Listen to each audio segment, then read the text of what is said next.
안녕하십니까. 엄남미 작가입니다. 세계 상위 1%의 유대인의 생각의 수업. 자, 인생의 한 번은 유대인처럼. 자, 여기 북유럽 출판사인데요. 대단한 사장님인데 참 되게 세심하게 뭔가를 사람의 그 세심한 심리를 잘 이해하시는 분 같아요. 그래서 자오웨이라는 사람이 지었는데, 인생의 한 번은 유대인처럼. 자, 유대인은 궁지에 몰리는 민족이죠. 자기의 민족을 빼앗기지 않기 위해서 정말 그 벼랑 끝에서 살아남은 민족인데, 이런 얘기가 있네요. 인간은 행복할 때보다 고통스러울 때 더 큰 기쁨을 느낀다. 행복한 사람은 죄를 저질렀을 때 용서받지 못하지만 숱한 고난을 겪은 사람은 죄를 저질렀을 때 용서받을 수 있기 때문이다. 따라서 불행이 좋은 일이 되기도 한다. 탈무드에서 이런 얘기를 하는데요. 이거는 좀 모순인 것 같기도 합니다. 행복한 사람은 죄를 저질렀을 때 용서받지 못하다. 이거는 그럴 수도 있고 아닐 수도 있으니까 글자 그대로 다 믿을 필요는 없는 것 같습니다. 그래서 아주 오래전부터 지금까지 유대인은 고난에 정면으로 맞서고 시련을 견디며 스스로를 구원하는 이미지로 알려져 있다. 심지어 그들은 막다른 골목에 다다랐을 때조차도 자신을 사지로 몰아넣은 뒤 살 길을 모색한다. 인간이 강해지는 방법은 가장 밑바닥을 경험해가지고 튀어오르는 경우가 있어요. 위대한 위인들이 전부 다 밑바닥에서 다 성공하는 것처럼 밑바닥이나 고통을 깊게 겪어보지 않고서는 큰 성공을 할 수가 없습니다. 이것은 법칙이에요, 법칙. 뭔가 심연이 더 깊으면 깊을수록 더 크게 성공할 수 있는데, 유대인도 그랬죠. 전부터 다 이렇게 쫓기고 다 학살하고 이런 상태에서 유대인들은 그 고통을 참아내고 이겨내고 성공을 위해서 세계에 많은 부를 차지하고 있는 게 이런 궁지였어요. 그래서 고통을 우리가 축복이라고 하잖아요. 그래서 유대인이자 세계적인 영화 감독 스티븐 스필버그는 정해진 규율을 따르지 않는 감독이었다. 그는 신묘한 촬영 기술로 진부한 소재도 신선하게 풀어내는 재주를 가졌다. 혹독한 시련의 역사 속에서 유대인이 생존하기 위해 터득한 사고방식이 그에게도 흐르고 있었다. 생존이라는 건 전쟁입니다.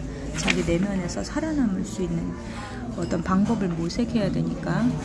지금으로부터 40년 전인 1975년 스필버그의 영화 조스를 촬영하면서 기술적인 문제에 수없이 직면했다. 촬영이 비협조적이고 어려운 특수효과를 요구하는 주인공으로 인해 스필버그는 깊은 절망에 빠져들었다. 그를 괴롭힌 주인공은 바로 기계상어였다. 기계상어는 많은 경험과 우수한 능력을 겸비한 특수제작 전문가가 설계했음에도 불구하고 완성도가 크게 떨어졌다. 물탱크에서 잘 작동하였던 기계상어는 메사추세츠 주 해변으로 이동하자 여러가지 문제점이 드러났다. 제어장치가 고장난 기계상어는 통제가 되지 않았고 제멋대로 움직이다가 멈추기 일쑤였다. 따라서 거의 매일 부품을 수리하고 나서 새롭게 교체하거나 납땜을 해야 했다. 또 기계상어의 인조 피부는 물에 장시간 노출되자 부풀러 올랐다. 그로 인해 공포심을 불러일으키는 괴수의 모습이 아니라 바다에 떠다니는 솜사탕처럼 보였다. 당시 스필버그는 기계상어에 수백만 달러를 쏟아부은 상태였다. 하지만 업계에서 가장 뛰어난 전문가를 데려와도 문제를 해결하기에는 역부족했다.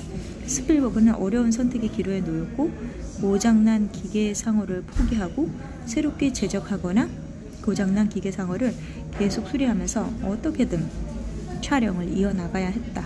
어떤 선택을 해도 한 가지 사실만은 확실했다. 조악한 영화를 만들면 관객에게 외면받는 것은 물론이고 그의 앞날도 어두워질 것이라는 사실이었다. 스필버그는 눈앞의 문제를 해결하기 위해 냉정하게 생각했다. 그는 당시를 회상하면서 이렇게 말했다. 그때 생각했어요.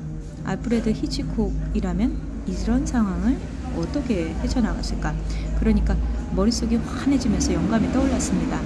사람이 바다에 빠지면 허리 아래로는 아무것도 보이지 않잖아요. 아무것도 볼 수 없다는 사실이 극심한 공포심을 유발하죠. 평론가 프랭크 리치는 이렇게 말했다. 조스에게 가장 무서운 점은 바닷속 상어의 모습이 잘 보이지 않는다는 사실입니다. 스필버그는 전통적인 영화의 촬영 기법에서 타협하는 데 성공했죠.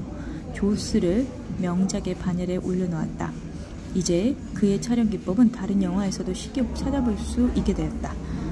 하지만 이것이 막다른 골목에서 기적처럼 만들어낸 역발상의 결과물이라는 것은 아무도 모른다. 스필버그는 최악의 결과가 예측되는 상황에서도 끝까지 포기하지 않고 중요한 거는 포기했으면 조스라는 영화가 없었겠는데 어떤 성공도 포기하면 성공에 다가가지 않습니다. 포기하지 않고 상황을 역전시킬 수 있는 방법을 찾아 몰두했다. 그리고 마침내 자신의 독특한 사고방식으로 문제를 해결했다. 이처럼 유대인은 궁지에 몰려야 살 길을 찾는다라는 지혜를 이용해 슬기롭게 생존해온 민족이다. 요즘처럼 평화로운 시대에는 자신의 목숨을 구할 목적보다 회사와 가정에서 직면한 다양한 문제를 해결하기 위해 이 지혜를 사용할 수 있다. 미국의 심리학자 데이비드 니브는 이렇게 말했다.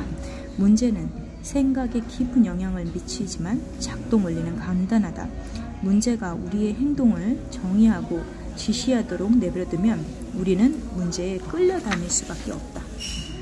그런 상황이 지속되면 부정적인 감정과 부정적인 생각에 휩싸여 삶에 대한 흥미가 사라질 것이다.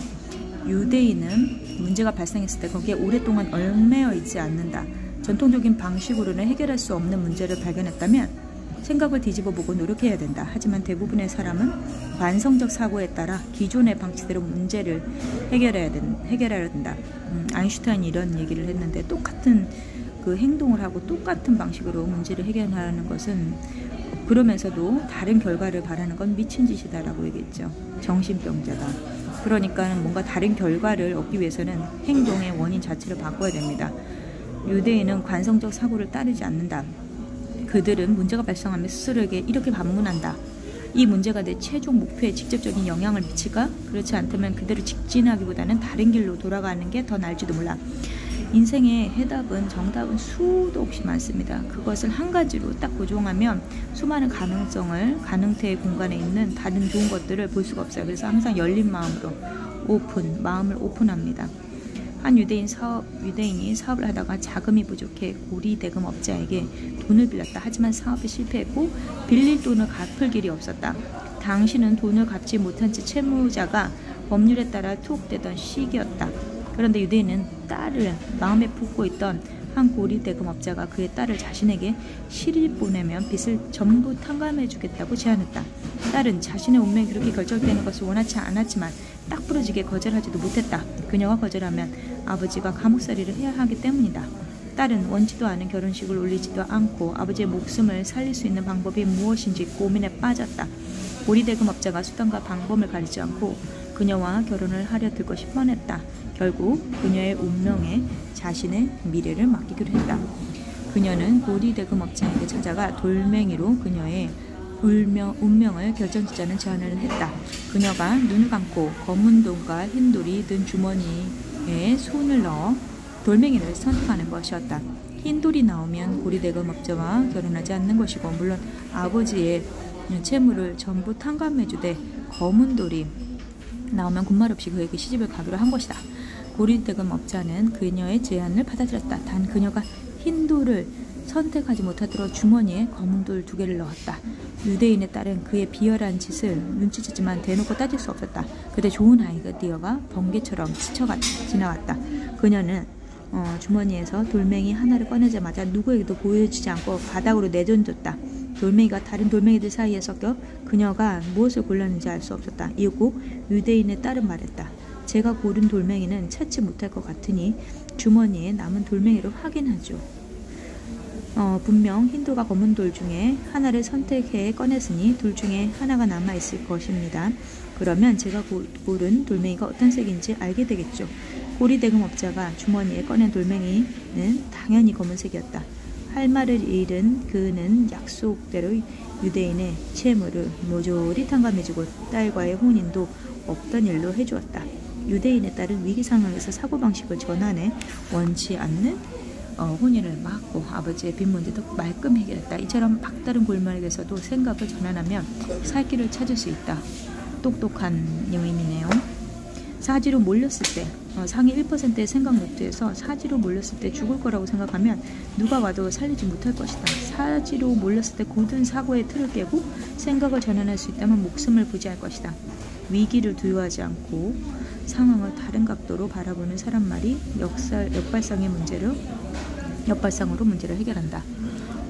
다르게 생각하는 거, 기존의 방식이 아니라 새로운 방식으로 생각하고 사고하는 방식이 유대인이라는 민족을 살렸는데, 이건 어렸을 때부터 유대인들이 훈련받은 것들입니다.